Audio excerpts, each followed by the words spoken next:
Right కా bulletin లో breaking news అయితే చూస్తున్నాం. ఈ దేశంలో పశువులకు లెక్క ఉంది కానీ బీసీల లెక్కలు లేవని తెలంగాణ సీఎం రేవంత్ రెడ్డి అన్నారు.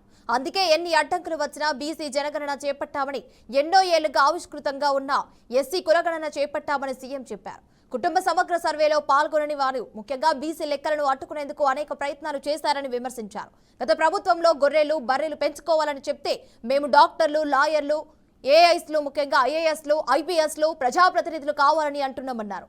నాకు వయసు ఓపికతో పాటు మంచి సలహాదారులు, సర్జన్లు కూడా ఉన్నారని, ఇంత మంచి అవకాశం మీరు కోరుకుంటున్నా ఇలాంటి ప్రభుత్వం మళ్లీ రాతున్నారు. ఈ ప్రభుత్వానికి అండగా నిలవాలని కూడా విజ్ఞప్తి చేశారు.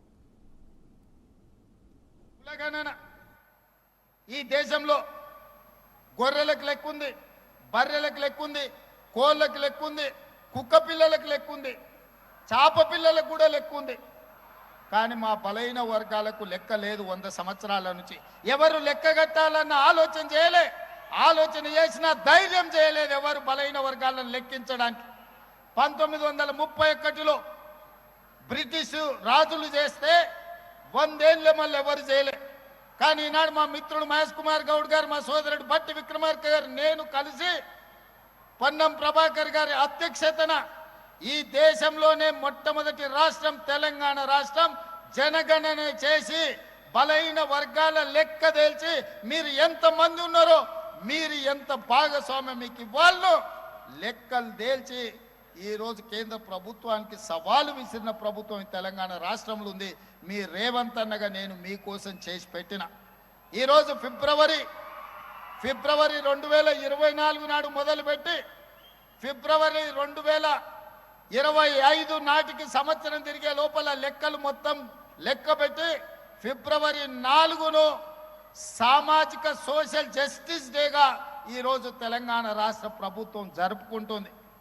సోదరులారా, వేదిక మీద సోషల్ మీడియాలో పార్టీ నేతలు, జన సైనికులు, వీర మహిళలు ముఖ్యంగా సమంజసం పాటించాలని కూడా జనసేన అధ్యక్షులు, ఏపీ డిప్యూటీ సీఎం ముఖ్యంగా పవన్ కళ్యాణ్ అయితే తెలియజేశారు. అదేవిధంగా వ్యక్తిగత విషయాలు, దూషణలకు దూరంగా ఉండాలని, ఆవేశంతో అసభ్య పదజాలం ఉపయోగించవద్దని దిశానిర్దేశం చేశారు.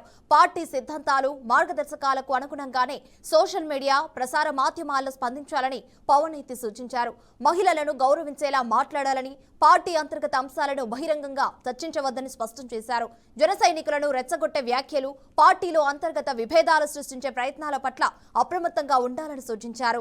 రాజకీయ ప్రత్యర్థుల సోషల్ మీడియా ప్రచార వలలో పడవద్దని, కూటమి ప్రభుత్వ స్ఫూర్తిని నిలబెట్టేలా వ్యవహరించాలని పవన్ కళ్యాణ్ పిలుపునిచ్చారు. రైట్ గా మరో బ్రేకింగ్ న్యూస్ అయితే చూస్తున్నాం. హైదరాబాద్ లోని కేబీఆర్ పార్క్ చుట్టూ ఈ నెల 18 నుంచి 1 వే ట్రాఫిక్ విధానం అయితే అమల్లోకి రానుంది. ఈ నేపథ్యంలో ట్రాఫిక్ వ్యవస్థపై వాకర్లతో అయితే పోలీసులు అయితే చర్చించారు. ఇక ఇదే నేపథ్యంలో traffic joint commissioner Joel Davis అదేవిధంగా వాకర్ల నుంచి అభిప్రాయాలను సేకరించారు. పార్క్ ముందు ప్రత్యేకంగా క్యూఆర్ కోడ్ కూడా అందుబాటులో ఉంచి ప్రజల సూచనలు, సలహాలైతే స్వీకరించనున్నారు. అందిన అభిప్రాయాలను కూడా పరిశీలించిన అనంతరం అవసరమైన మార్పులను కూడా పోలీసులు అయితే నిర్ణయం తీసుకునే అవకాశం ఉన్నట్లయితే తెలుస్తోంది. విజయవాడలో స్క్రబ్బర్ వ్యాపారం పేరుతో మోసం జరిగింది అంటూ బాధితులు ఆరోపిస్తున్నారు. మాషా అల్లా enterprises CEO Pasupuleti Ankusam Instagram ప్రకటనల ద్వారా పరిచయమై స్క్రబ్బర్ తయారీకి మిషన్లు అందించడంతో పాటు నెల నెల జీతాలు, లాభాలు ఇస్తామని నమ్మించి పెట్టుబడులు పెట్టించారని బాధితులు చెబుతూ ఉన్నారు. ఎన్టీఆర్ జిల్లా చందర్లపాడు మండలం కాండ్రపాడు గ్రామానికి చెందిన పలువురు ఈ వ్యాపారంలో పెట్టుబడులు పెట్టినట్లు తెలిపారు. నందిగామ నియోజకవర్గంలో సుమారు 50 మంది నుంచి ₹1 కోటి వరకు పెట్టుబడులు తీసుకున్న అనంతరం సీఈఓ అందుబాటులో లేకుండా పోయారని ఆరోపిస్తూ ఉన్నారు. ఏపీ వ్యాప్తంగా సుమారు 2000 మందిని మోసం చేసి ₹100 కోట్ల వరకు వసూలు చేసినట్లు బాధితులు ఆరోపించారు. పెట్టుబడులు కోల్పోయి తీవ్ర ఇబ్బందులు పడుతున్నామని అధికారులు స్పందించి సమగ్ర విచారణ జరిపి తమకు న్యాయం చేయాలి అని బాధితులు కోరుతున్నారు.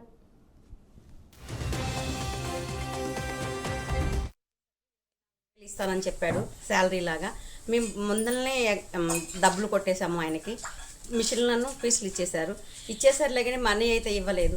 ఇవ్వమంటేను మా వల్ల కాదు, మేము ఇవ్వలేము అని చెప్పి ఐపీ పెట్టేశాడు, వెళ్ళిపోయాడు. తను మాతో పాటు మా ఊర్లో 10 మందిని కట్టారు. దగ్గర మా ఒక్క ఊర్లోనే 15-20 లక్షల దాకా కట్టాము మేము. అలాగే మా చందలపాడు మండలం, నందిగామ మండలం, అలా కోచంపల్లి అటువైపు మొత్తం కలిసి మేము ఇక్కడ దగ్గర ₹1 కోటి దాకా కట్టుంటామండి. నేను 6వ తారీఖు 11 తన అకౌంట్కి 2 లక్షలు కొట్టడం జరిగింది. తర్వాత 7వ తారీఖు మధ్యాహ్నానికల్లా తను మోసం చేసి వెళ్ళిపోయాడని తెలిసింది. తర్వాత చాలా బాధపడ్డాను.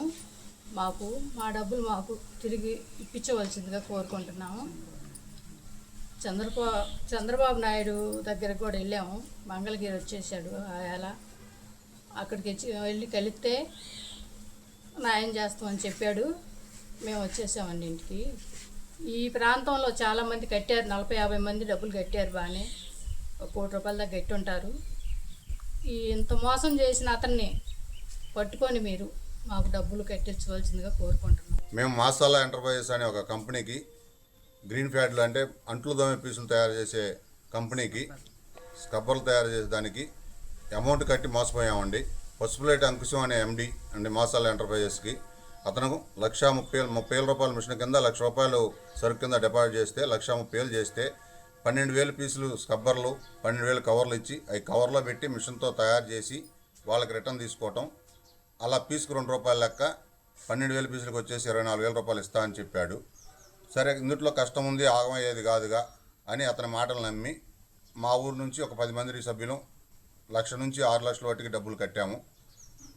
మొత్తం మీద 2 రాష్ట్రాల మీద 2,000 మంది దాకా ఉంటారండి. మాకు ఇది 7వ తారీఖు మధ్యాహ్నం 2 గంటలకి సంగారెడ్డి జిల్లాలోని సిగాచి పరిశ్రమ ప్రమాద బాధితులకు సంపూర్ణ న్యాయం చేయాలని Telangana people's joint action committee ముఖ్యమంత్రి రేవంత్ రెడ్డికి బహిరంగ లేఖ విడుదల చేసింది. సిగాచి పరిశ్రమలో ఘోర ప్రమాదం జరిగే 13 నెలలు గడిచిన బాధిత కుటుంబాలకు ప్రకటించిన పరిహారాలు, అదేవిధంగా ప్రభుత్వ సహాయాలు కూడా పూర్తి స్థాయిలోనైతే అందలేదని టీపీజేఏసీ ఆవేదన వ్యక్తం చేసింది. 54 బాధిత కుటుంబాలకు ప్రకటించిన ₹1 కోటి పరిహారంలో భాగంగా ఇప్పటి వరకు 42 లక్షలు మాత్రమే అందాయని, మరో 58 లక్షలు పెండింగ్ లో ఉన్నాయని తెలిపింది. కేంద్ర రాష్ట్ర ప్రభుత్వాలు ప్రకటించిన ఎక్స్ గ్రేషియా, ఈపీఎఫ్, ఈడీఎల్, అదేవిధంగా ఈఎస్ఐ ప్రయోజనాలు కూడా పలువురికి ఇంకా అందలేదని కూడా పేర్కొంది. ప్రమాదం తర్వాత ఉద్యోగాలు కోల్పోయిన కార్మికులకు చట్టబద్ధంగా అందాల్సిన ప్రయోజనాలు కల్పించాలని డిమాండ్ చేసింది. బాధితుల సమస్యలను సంగారెడ్డి జిల్లా ప్రత్యేక సమస్యగా పరిగణించి ముఖ్యమంత్రి స్థాయిలోనైతే ప్రత్యేక సమీక్ష నిర్వహించి పెండింగ్ ప్రయోజనాలను వెంటనే అందించాలని టీపీజేఏసీ నేతలైతే డిమాండ్ చేశారు. రేపు సంగారెడ్డికి వస్తున్నటువంటి సందర్భంలో సిగాచి కంపెనీ పేలుడు బాధితులకు సంబంధించి టీపీజేఏసీ ఒక ప్రధానమైన విజ్ఞప్తి చేస్తుంది. ఆ కంపెనీలో పేలుడు ఘటన సంభవించి ఇప్పటికీ 13 నెలలు పూర్తయింది. అదే రోజు ముఖ్యమంత్రి గారు వచ్చి ఒక్కో కుటుంబానికి ₹1 కోటి చెల్లిస్తామన్నారు. మరి ఇప్పటికీ 42 లక్షలు మాత్రమే చెల్లించబడ్డాయి. మిగతా 58 లక్షలు పెండింగ్లో ఉన్నాయి. వెంటనే చెల్లించాలని కోరుతున్నాము. అదే సందర్భంలో కేంద్ర ప్రభుత్వం ఇస్తా అన్న 2 లక్షల్లో కొంతమందికి చెల్లించబడలేదు.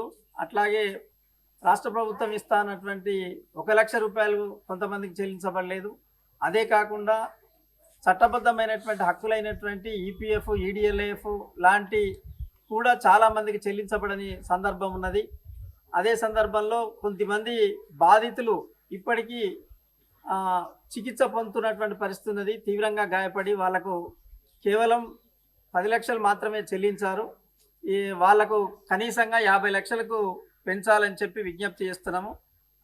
అట్లాగే ఆ కంపెనీలో పనిచేస్తున్నటువంటి మొత్తం ఉద్యోగులు, కార్మికులందరినీ తొలగించిండ్రు. కాబట్టి అది సరి అయింది కాదు. వాళ్లకు చట్టబద్ధంగా రావాల్సిన అన్ని కూడా సెటిల్ చేయాలని చెప్పి దీనన్నిటికి కూడా ముఖ్యమంత్రి గారు చొరవ చూపాలని చెప్పి విజ్ఞప్తి చేశారు. పోలవరం నల్లమల్ల సాగర్పై మంత్రి నిమ్మల కీలక వ్యాఖ్యలు చేశారు. తెలుగు రాష్ట్రాలకు జీఆర్ఎంబీ, అదేవిధంగా కేఆర్ఎంబీ భేటీలు కీలకమని ఆయన తెలియజేశారు. అలాగే పోలవరం ప్రాజెక్టు ద్వారా రాయలసీమను కరువు రహితంగా మార్చడమే లక్ష్యమని తెలిపారు.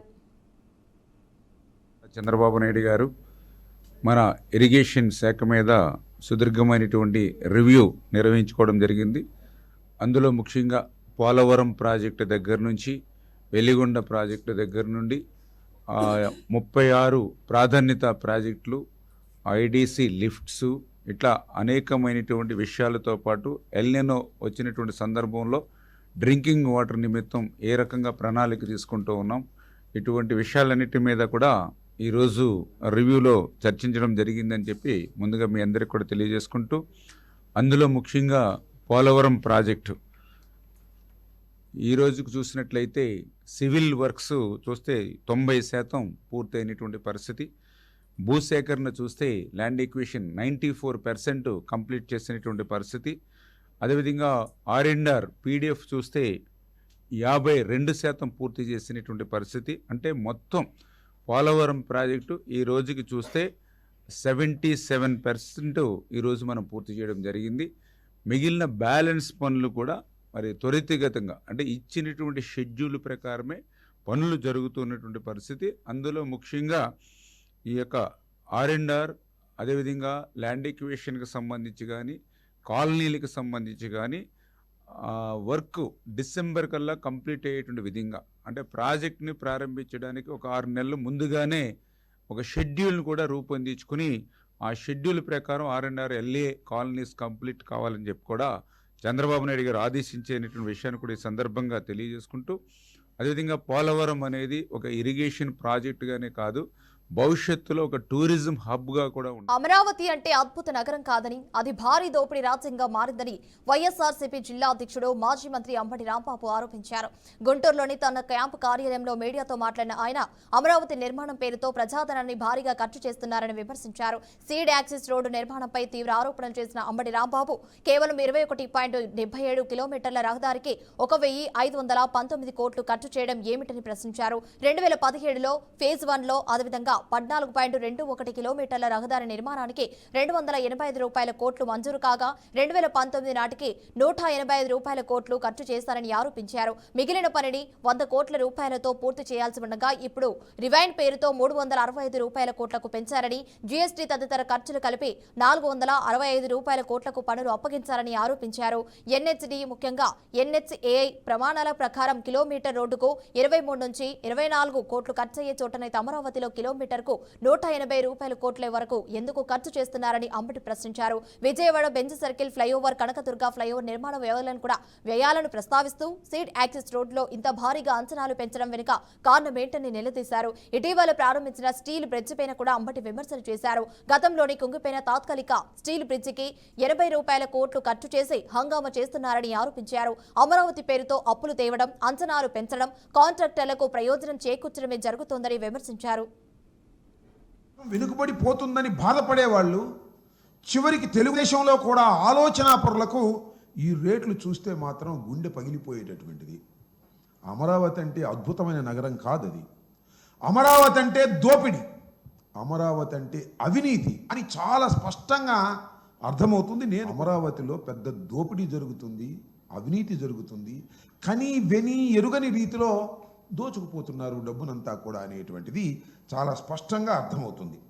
అమరావతి సీడ్ యాక్సెస్ దగ్గర నుంచి, అక్కడ సీడ్ దగ్గర నుంచి బయలుదేరి అది నేషనల్ హైవే దగ్గరికి కలిసేటటువంటి 21.77 కిలోమీటర్ల రోడ్డు. దీనికి చంద్రబాబు నాయుడు గారు ఎంత ఖర్చు పెడుతున్నాడో తెలుసా మీకు? 21.77 కిలోమీటర్లకి ఆయన ఖర్చు పెడుతుంది 1,519 కోట్ల రూపాయలు. 1,519 కోట్ల రూపాయలు ఆయన ఖర్చు పెడుతున్నాడు. కేవలం 21.77 కిలోమీటర్లకి. ఎక్కడైనా ఉందా ఇది? ఎప్పుడైనా చూశారా? ఈ దేశంలోనే కాదు, ఏ దేశంలో అయినా ఇంత ఖర్చు చేయటం చూశారా అని అడుగుతా ఉన్నా. పవన్ కళ్యాణ్ గారు రాని మాట నిజం. ఆయన ఎందుకు రాలేదో మాకు తెలియదు. దీనిలో అవినీతి జరుగుతుందని రాలేదో, ఆయనకి పనుండి రాలేదో, దాని జోలికి నేను వెళ్ళదలుచుకోలేదు. గ్యాప్ పెరిగిందో తగ్గిందో, ఎందుకు రాలేదో, ఎందుకు ఆయన ఎగ్గొట్టాడో, కారణాలు ఏంటో వాటి జోలికి మేము పోదలుచుకోలేదు. ఒకటైతే వాస్తవం, చాలా దారుణమైనటువంటి మోసం జరుగుతుంది, దారుణమైనటువంటి